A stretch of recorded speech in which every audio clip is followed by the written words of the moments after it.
Vous écoutez Les Chroniques de Chicago, une campagne du jeu de rôle Vampire la Mascarade, 5e édition. Entrez dans le monde des ténèbres, mais soyez avertis. C'est un univers aussi violent qu'impitoyable, et nos joueurs y incarnent des monstres de la nuit qui pourraient être amenés à commettre de sinistres actions. Ce podcast se destine donc à une audience adulte.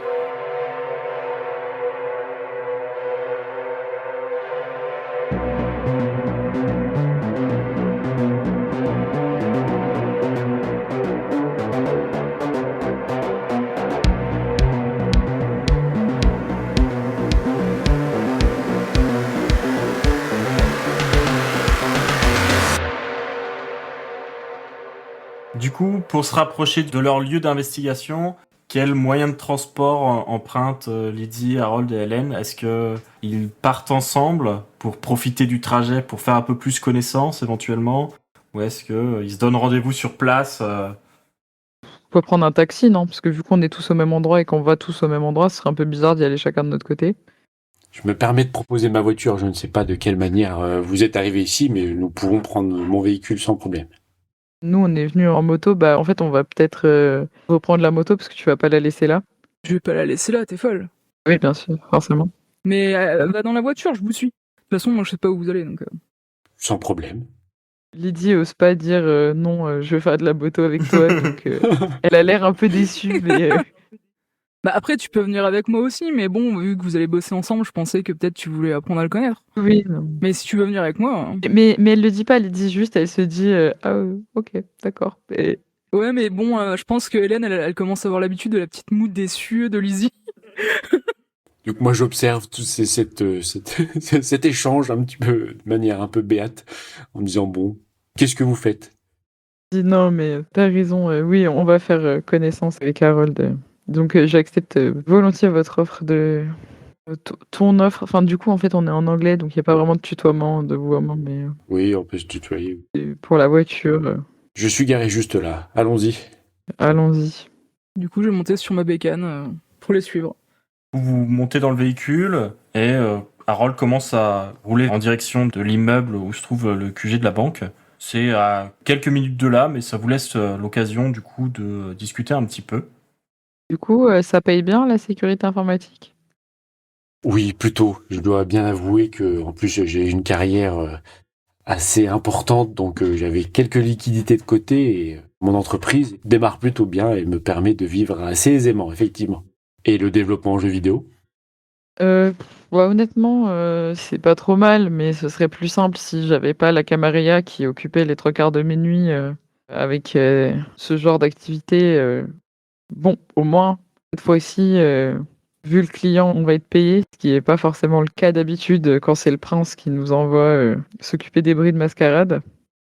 Et du coup, ça fait longtemps que vous êtes dans le milieu, si c'est pas indiscret, enfin, de quand tu étais mortel?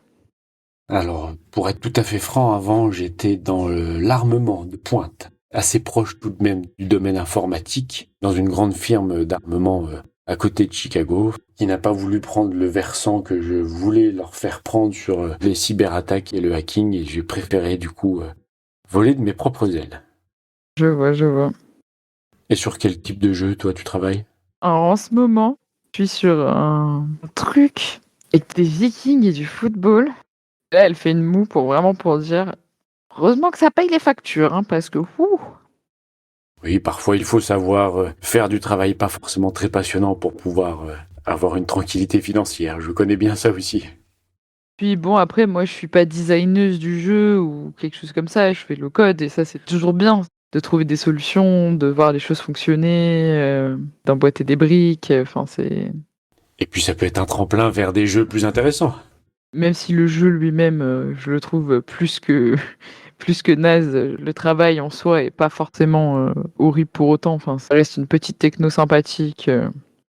Oui, tu n'es pas sur le produit fini, donc effectivement. Et voilà. Après avoir discuté un petit peu ensemble et continué de faire connaissance, Harold et Lydie parviennent devant le quartier général de la First Chicago Bank, c'est-à-dire le First National Plaza, une tour qui a été construite en 1969. C'est un bâtiment de 56 étages qui a une façade légèrement incurvée qui se dresse au milieu du loop. ça fait partie des nombreux immeubles qui parsèment le cœur de Chicago. À cette heure-ci, il n'y a pas l'air d'y avoir trop de monde à part les vigiles à l'entrée, qui sont à l'intérieur. Et il y a une bonne partie des bureaux qui ont l'air éteints et même les étages qui sont allumés sont probablement vides. Harold se gare, Hélène se gare pas très loin non plus, et vous vous retrouvez du coup devant ce plaza. On va se diriger gentiment vers l'entrée avec nos badges. Nos badges et Hélène. Hélène, ouais. Hélène porte son propre badge de gentillesse. Du coup, elle va passer un bras autour des épaules de Lydie. Vous vous présentez à l'accueil. Les vigiles ont l'air un peu fatigués quand même, ils commencent à se faire tard. Quand vous arrivez et que vous leur présentez les accréditations qu'on vous a données, que Ballard vous a confiées, ils hochent la tête et vous indiquent l'ascenseur qui mène au service informatique et aux serveurs centraux de la banque. Par contre, arrive le tour d'Hélène et du coup, le vigile la regarde, semblant attendre qu'elle sorte elle aussi sa carte. Elle est avec nous. Il a un petit sourire gêné.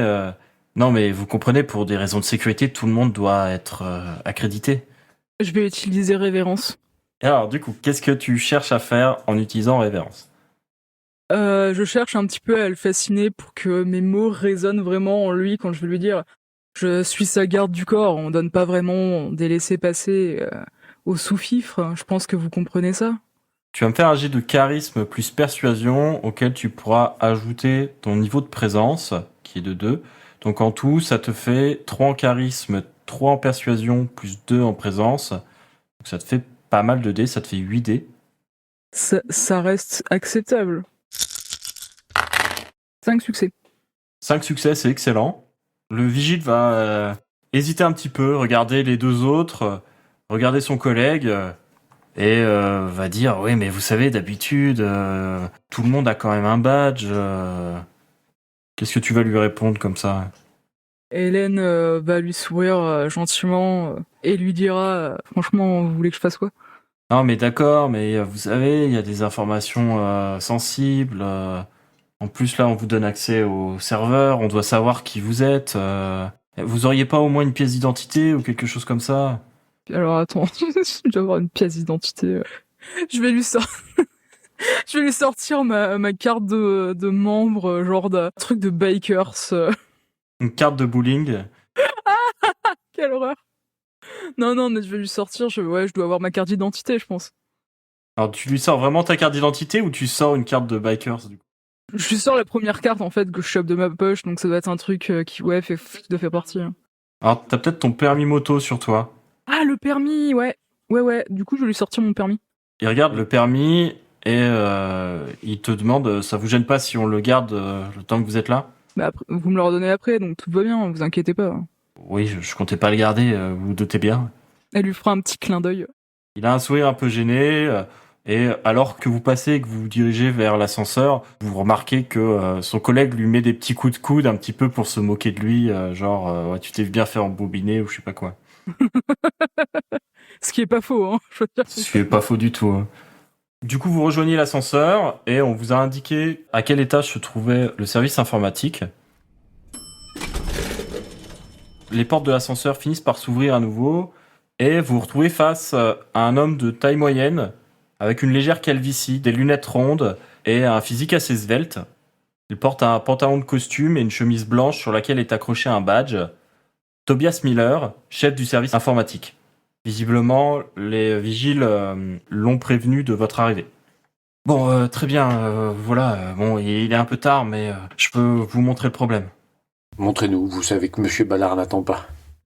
Oui, allez, venez avec moi. Du coup, il vous mène un petit peu dans l'étage, jusqu'à vous mener à la salle principale du service informatique, celle qui gère les serveurs et les bases de données qui font fonctionner la banque entière.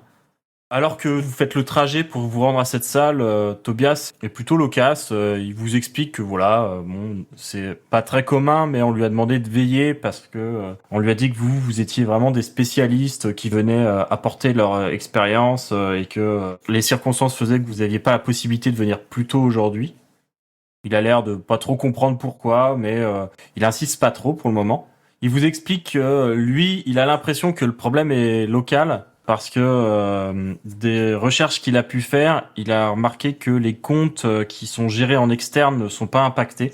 Bon, vous voyez, en fait, toutes les demandes de transactions qu'on a pu remarquer ont l'air de provenir d'une source légitime. Un petit peu comme si c'était une vraie dépense qui était faite, un vrai virement qui était fait. Mais à chaque fois, cette source est différente. Comme si quelque chose déclenchait automatiquement ces virements. Mais on n'a pas réussi à savoir qui ou quoi. On a essayé d'ajouter des couches de sécurité, mais elles sont systématiquement contournées. J'aurais peut-être pu demander un peu d'aide aux autres, mais vous vous doutez bien, à cette heure-ci, il y a personne. Et ce disant, il vous présente la salle où effectivement les ordinateurs encore allumés pour certains sont complètement seuls. Aucune personne se trouve là. Bon, bien sûr, vous devez le savoir, mais toute notre base de données est en COBOL, bien sûr. Bon, en tout cas, vous avez accès à tout ce que vous souhaitez. Moi, je reste là si vous avez besoin de mon aide. Je vous laisse faire, c'est vous les experts, comme ils disent. Mais vous inquiétez pas, si y a la moindre chose, je suis là. Bien. Comment va-t-on procéder? C'est ça la bonne question. Enfin, il faut sans doute qu'on utilise ce qui a déjà été fait, j'imagine. Est-ce que je peux déjà jeter un coup d'œil aux couches de sécurité qu'ils ont rajoutées?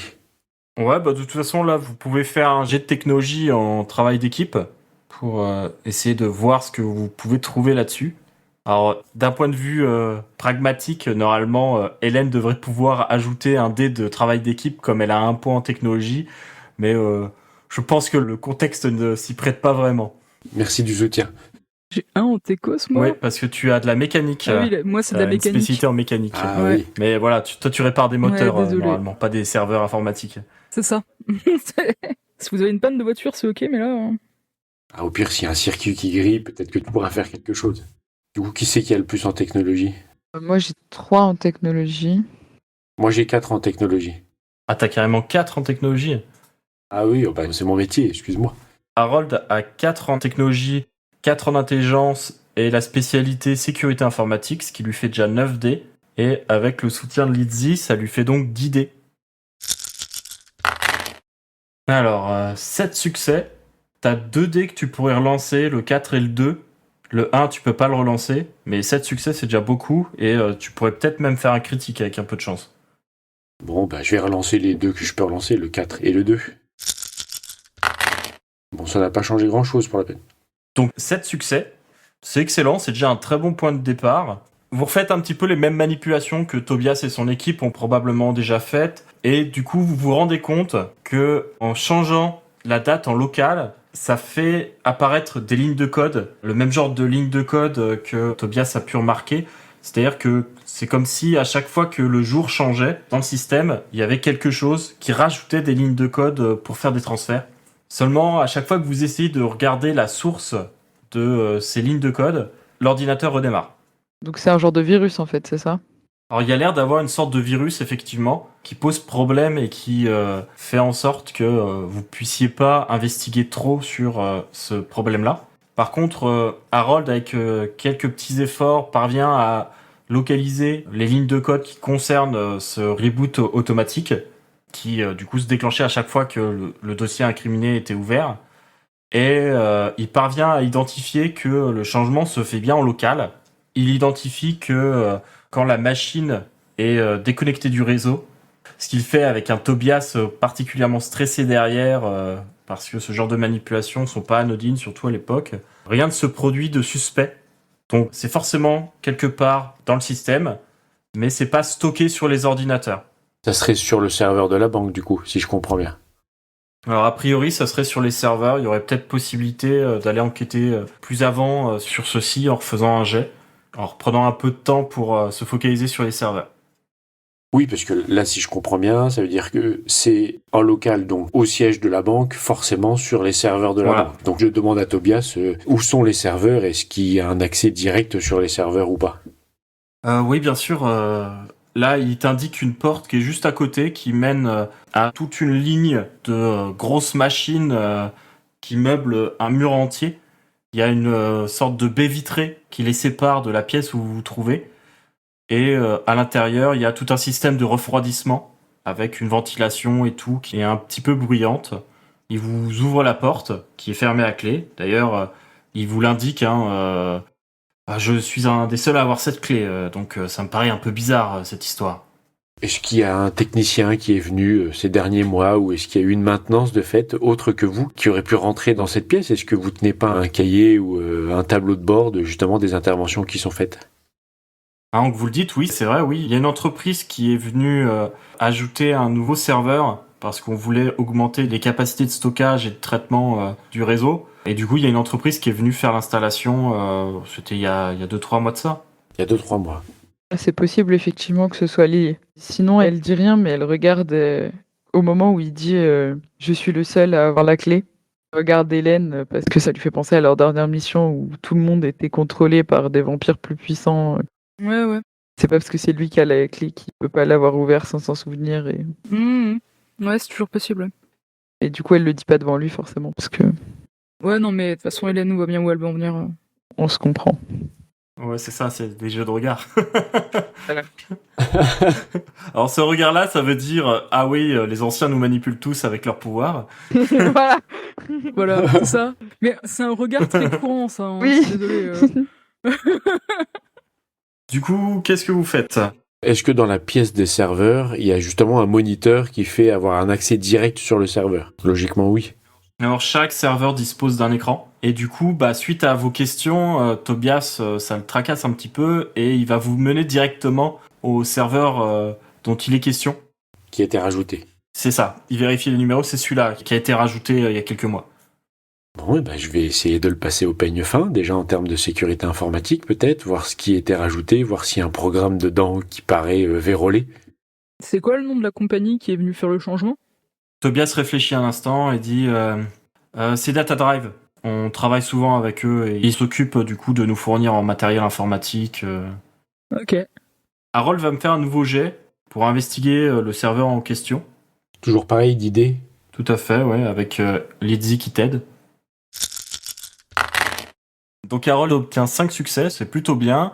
Commence à regarder un petit peu ce que donne le serveur là en particulier et il demande l'autorisation à Tobias de le déconnecter temporairement du réseau, ce que le chef informatique accepte vraiment difficilement. La seule chose qui fait que il accepte, c'est peut-être l'heure tardive qui fait qu'il y a probablement aucun transfert important qui peuvent se faire à cette heure-ci et que du coup, il y a peu de chances que les autres serveurs soient surchargés et que ça pose problème.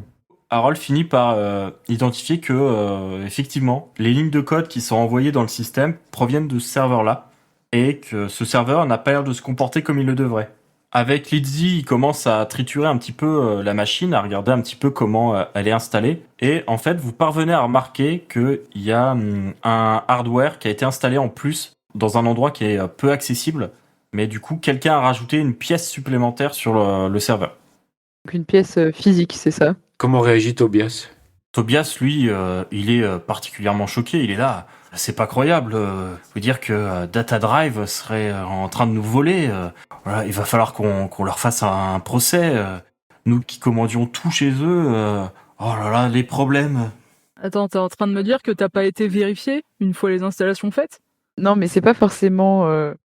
Peut-être que eux aussi sont des victimes et pas des coupables dans cette affaire. C'est ça qu'il nous faudra investiguer, je pense. Faut pas forcément tout de suite sauter aux conclusions. C'est possible que ça vienne d'eux, mais c'est aussi possible que ça ait été mis là en amont, par exemple, ou par quelqu'un chez eux, mais pas l'entreprise elle-même. Donc un traître en interne, ou que quelqu'un d'autre ait réussi à avoir accès à cette salle, je sais pas, en volant votre clé, en vous la rendant sans que vous vous en rendiez compte. Ou en tout cas, il y a plusieurs possibilités à explorer. Je pense qu'il faut pas se précipiter sur l'évidence.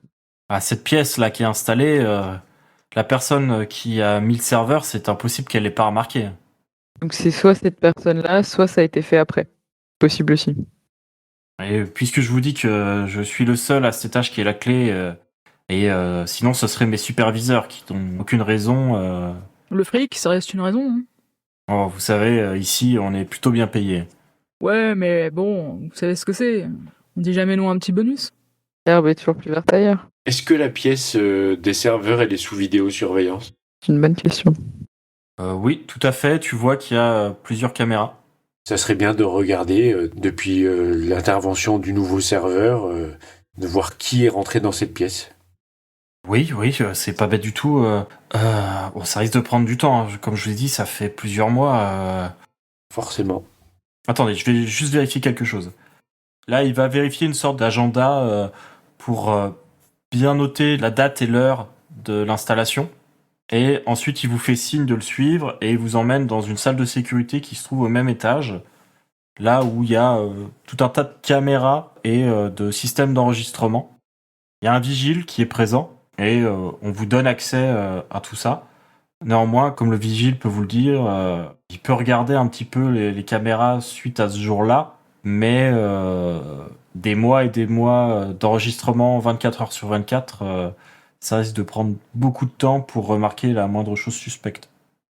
Néanmoins, le vigile vous trouve assez vite la date de l'installation et vous passe la vidéo sans problème, si vous le voulez. Oui, bah, déjà, on va regarder ça, puis ensuite, si jamais on trouve rien là-dessus, je pense qu'on pourrait quand même essayer de cibler, peut-être, passer en accéléré, voir s'il y a eu du mouvement, à peu près quelques jours avant que vous commenciez à remarquer des problèmes. Si j'ai bien compris, l'installation, c'est plutôt 3 mois et les problèmes, c'est plutôt 1 mois. Donc, déjà, on va regarder l'installation, mais on pourra toujours essayer ça aussi. Il vous passe déjà la vidéo de la journée, le serveur a été installé. On voit Tobias à un moment qui ouvre la porte, qui fait rentrer quelqu'un. Il y a plusieurs personnes qui portent du matériel assez lourd, qui viennent l'installer. Et finalement, c'est un homme plutôt grand et mince, avec des cheveux en bataille, qui se charge de l'installation à proprement parler. Et vous le voyez qui travaille comme ça plusieurs heures sur le serveur jusqu'à finalement terminer son travail et partir. Tobias va dire ah oui, je l'en mets maintenant. C'était un rouquin et comment il s'appelait je crois que sur son badge c'était marqué D. McNeil. Est-ce que vous avez le nom de tous les techniciens qui sont intervenus dans cette pièce? Ah, normalement oui, mais c'est principalement moi qui m'occupe de ça. On doit pouvoir recouper les informations.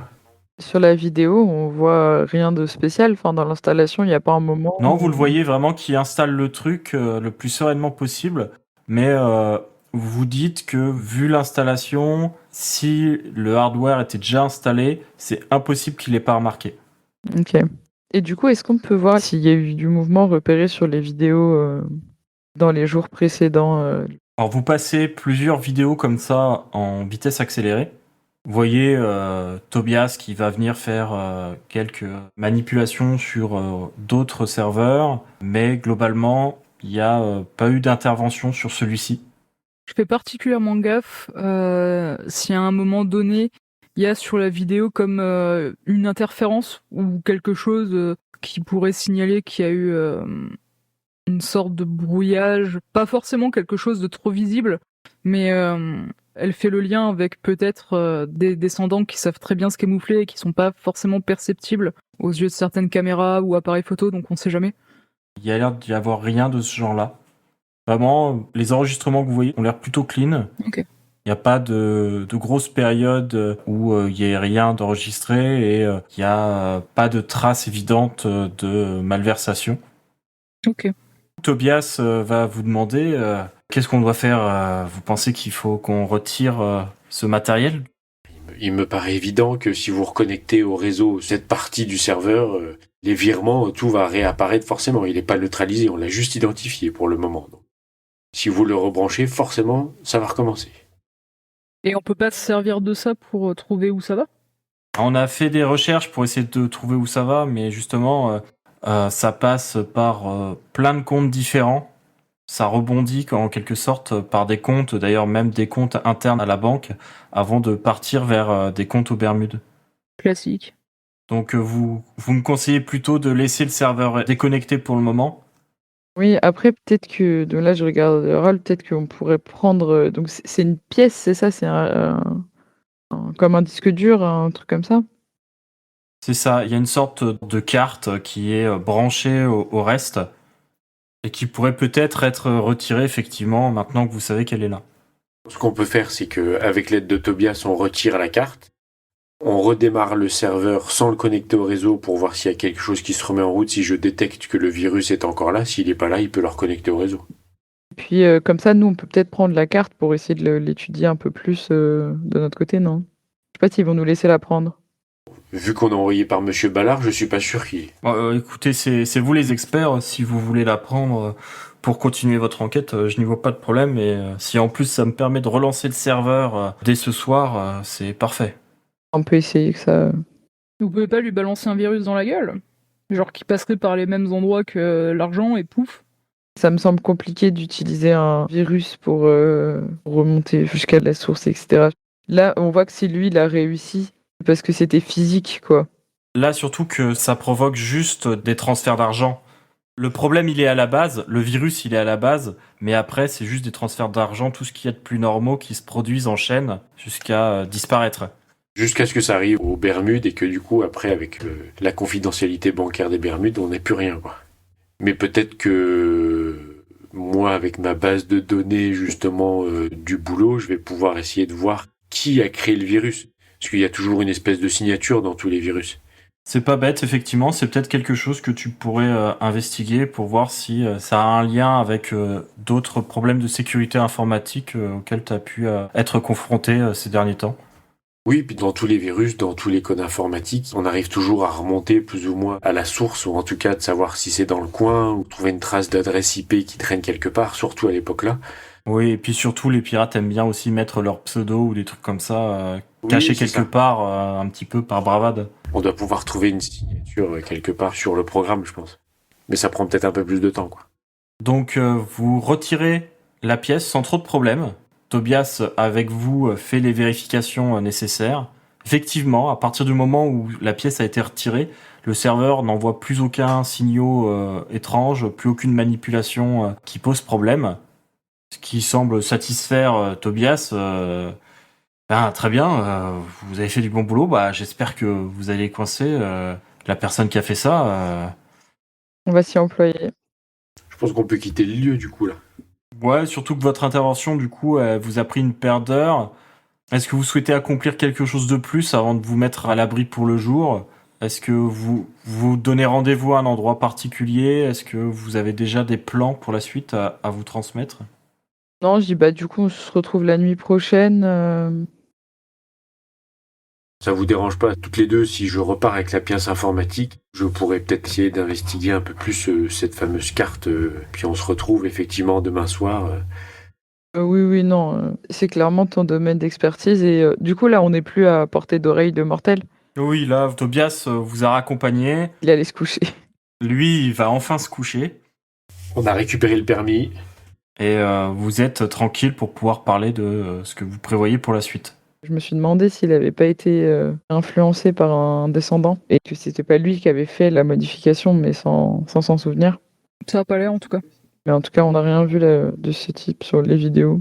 Et si on trouve rien sur cette carte, on pourrait peut-être leur demander qu'ils nous donnent justement tous les enregistrements pour qu'on regarde peut-être plus précisément, parce que là, ça passait peut-être un peu vite, on a peut-être oublié quelques détails. Ça promet des nuits sympas. Oui, ça promet des nuits sympathiques. Effectivement. Je pense que ça vaut le coup qu'on les épluche un peu plus. Du coup, demain soir, on se rejoint. Oui, je pense qu'on peut se convenir d'une heure où moi je pourrais vous faire un petit rapport sur ce que j'ai réussi déjà à trouver, ou pas, et puis après qu'on se remette en route. Ok. Du coup, je lui file le numéro de téléphone du bar. Très bien. On se donne rendez-vous à quelle heure à peu près? En début de nuit? Comme ça, on aura le temps, puis on pourra toujours vaquer à nos occupations sur la deuxième partie de la nuit si on est rapide.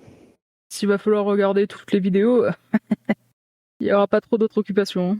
Ça va nous prendre un peu de temps. Il faudrait qu'on puisse faire des recherches quand même sur l'entreprise dont il nous a parlé, là, Data Drive. Il faut qu'on voit si Data Drive n'est pas contrôlé de près ou de loin par un descendant. Ça pourrait nous faire gagner beaucoup de temps. Je pense si on se rend compte que c'est Bob, ennemi de notre commanditaire, qui possède 85% des parts de la société, je pense qu'on aura assez vite notre coupable. Ce qui ne veut pas dire que par ailleurs, on ne doit pas mener une enquête plus informatique, mais je ne sais pas où on pourrait trouver cette information, en fait. C'est plus facile à dire qu'à faire. Je devrais pouvoir missionner mon associé avec lequel je travaille pour avoir quelques informations sur cette entreprise, justement. On a un réseau de partenaires. On devrait pouvoir trouver les informations assez facilement de notre côté. D'accord, très bien. Si tu trouves rien, nous, on a peut-être une faveur à faire valoir. Ouais, après, je sais pas si c'est le type de mission pour lequel je ferais forcément valoir des faveurs. Ça vaut peut-être le coup, après, si on ne trouve rien, d'en parler à Monsieur Ballard. Peut-être que lui a des informations sur cette entreprise. Oui, lui, il aura peut-être des informations. Déjà, faudra qu'on lui fasse un rapport. On a déjà rempli la moitié de la mission. Il sera content d'apprendre qu'il se fait plus prendre de l'argent. Ouais. Oui, voilà. Bon, bah, on a déjà rempli. Il nous a dit si vous réussissez à arrêter, c'était déjà la première moitié de ce qu'il nous a demandé de faire. Après, c'est du bonus. N'empêche, si vous voulez éviter un bain de sang, faites gaffe aux informations que vous donnez. Les ventrus, ils ont tendance à être assez drastiques concernant le nettoyage. C'est vrai. En tout cas, le mieux, c'est de faire l'enquête. On se mettra d'accord sur le rapport, est-ce qu'on y met dedans? Essayer de voir le maximum de choses de notre côté, qu'on puisse faire le tri après. Bon, et ben ça nous change d'aller nous geler le cul sous la pluie pour aller retrouver des trucs pour Capone ou je sais pas qui. Maintenant, on va dans des banques. Je vois que vous avez eu déjà quelques expériences un petit peu compliquées.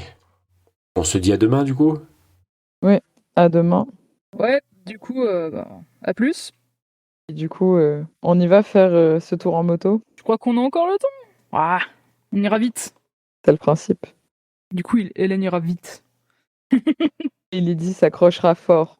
Hélène et Lydie partent donc ensemble en moto pour leur petit tour avant l'aube, alors qu'Harold, lui, rentre à Gary pour ses affaires. Tu laisses un message à ton associé, du coup? Ouais, je laisse un message à James. En rentrant, je pense que j'ai encore un peu le temps de faire quelques recherches, enfin commencer à m'y mettre un petit peu. Je lui envoie un mail pour qu'il me fasse des recherches sur le propriétaire de DataDrive et s'il peut trouver une liste des employés. D'accord, très bien. Ça risque d'être compliqué quand même parce que il a pas ses entrées forcément dans l'entreprise en question. Oui, je l'en demande beaucoup. Par contre, il devrait pouvoir te donner 2-3 informations sur les propriétaires. Cependant, tu te doutes bien que si les propriétaires sont des descendants, ça se sait pas forcément, quoi. Oui, mais il y aura peut-être des noms après que Monsieur Ballard va peut-être reconnaître. Et puis du coup, j'essaye de me mettre sur la pièce informatique. Là, j'essaye de la brancher sur un de mes ordinateurs pour essayer de commencer à trifouiller un petit peu dedans et voir ce que je peux déjà trouver. Maintenant que tu peux installer la pièce sur un ordinateur où tu as le plein contrôle, tu peux investiguer un petit peu sur celle-ci et tu te rends compte que le programme qui est utilisé à l'intérieur pour créer ces boucles et qui parasitait tous les autres serveurs avec ces lignes de commande, il s'appelle Hurricane, l'ouragan. Et ça te dit quelque chose. En fait, c'est aussi le nom d'un ver qui avait causé des attaques par déni de service chez quelques-uns de tes clients, notamment des grosses boîtes d'assurance, des services publics aussi. Et donc, visiblement, il semblerait que ce soit la même personne qui a causé ces problèmes et celui-ci. J'ai des informations sur le créateur de ce verre. Non, à part qu'il est vraiment très doué en informatique, vraiment, c'est quelqu'un qui est très très fort. T'en sais pas plus. Peut-être que c'est un collectif d'ailleurs. Et en tout cas, tout ce que tu sais, c'est qu'à chaque fois, le verre passait par un programme qui s'appelait Hurricane aussi. J'ai pas de nom de collectif ou j'ai pas de pseudo de hacker ou de trucs comme ça connus. Non, et puis c'est pas des actes qui ont été revendiqués. C'était vraiment des contaminations qui ont causé beaucoup de problèmes aux entreprises en question. Mais ça n'a pas été revendiqué et ça n'a pas eu l'air d'avoir d'autres conséquences que perturber leur service pendant peut-être une journée ou deux. Ça marche. Je pense qu'après, là, il va être l'heure que j'aille me reposer, j'imagine. Ouais, donc vous regagnez vos refuges respectifs. Le jour finit par se lever et vous entrez en torpeur. On se retrouvera donc la prochaine fois pour la nuit suivante et la poursuite de cette enquête.